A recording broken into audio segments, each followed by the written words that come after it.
గుత్తి capsicum masala కర్రీకి కావాల్సిన పదార్థాలు: ఒక ఆనియన్, ఉల్లిగడ్డ కట్ చేసి పెట్టుకోవాలి. 1/2 కిలో క్యాప్సికమ్ తీసుకోవాలి. క్యాప్సికమ్కి మసాలాకి కావాల్సింది 1/2 స్పూను మెంతు పొడి, 1 టేబుల్ స్పూను కొబ్బరి పొడి, 1 స్పూను కారం పొడి, 1 టేబుల్ స్పూను నువ్వుల పొడి, 1 స్పూను ధనియాల పొడి, 1 స్పూన్ జీలకర్ర పొడి, 1/2 స్పూను అల్లం వెల్లిగడ్డ పేస్ట్, 1/2 స్పూను పసుపు,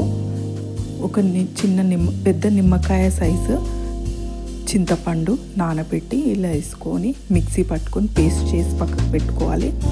3 స్పూన్ల ఆయిల్ పోసి దాంట్లో కట్ చేసిన ఉల్లిగడ్డ వేసి ఇలా బ్రౌన్గా అయ్యేటట్టు వేయించుకోవాలి. దాంట్లో కొంచెం కొత్తిమీర వేసుకొని వేయించుకోవాలి. ఇప్పుడు క్యాప్సికమ్ని ఇలా గుత్తి వంకాయకి కట్ చేసుకున్నట్లుగా కట్ చేసి దాంట్లో మధ్యలో ఉన్న ఇత్తులను తీసేసి దాని లోపల మనం తయారు చేసుకున్న పేస్ట్ ఉంది కదా, మసాలా పేస్ట్, ఆ మసాలా పేస్ట్ని దీంట్లో నింపుకోవాలి. గుత్తి వంకాయకి ఎలా నింపుకుంటామో అలాగే నింపేసుకోవాలి.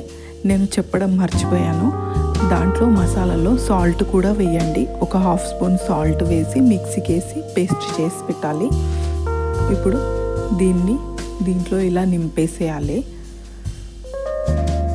నింపి పక్కన పెట్టుకోవాలి. సాల్ట్ వేయకపోతే అది చప్పగా ఉంటుంది, అందుకే మసాలా వేసేటప్పుడే అన్నీ వేసేసుకోవాలి. ఇప్పుడు ఆ మూత దానిపైన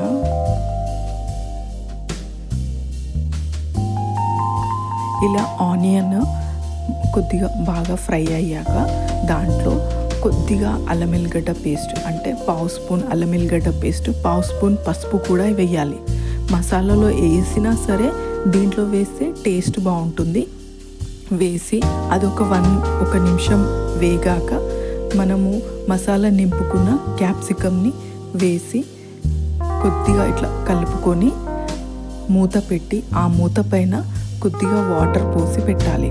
ఇలా మూత పైన వాటర్ పోసి పెడితే కూర అడుగు అంటదు. ఇలా ఒక 5 నిమిషాలు అయ్యాక ఇలా నేను చూపించిన విధంగా ఇట్లా క్యాప్సికమ్ని మెల్లగా కదపాలి.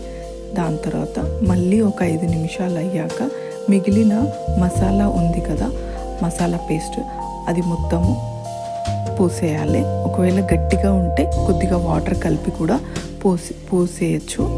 పోసినాక మళ్ళీ ఇలా మెల్లగా టర్న్ చేసుకోవాలి క్యాప్సికమ్ని. అది ఒక 5 నిమిషాలు ఉడకగానే కర్రీ రెడీ.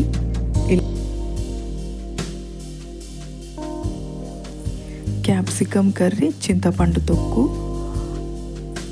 వేడి అన్నము, టమాటా పప్పు, నెయ్యితో సర్వ్ చేసుకుంటే ఎంతో టేస్టీ ఫుడ్ రెడీ.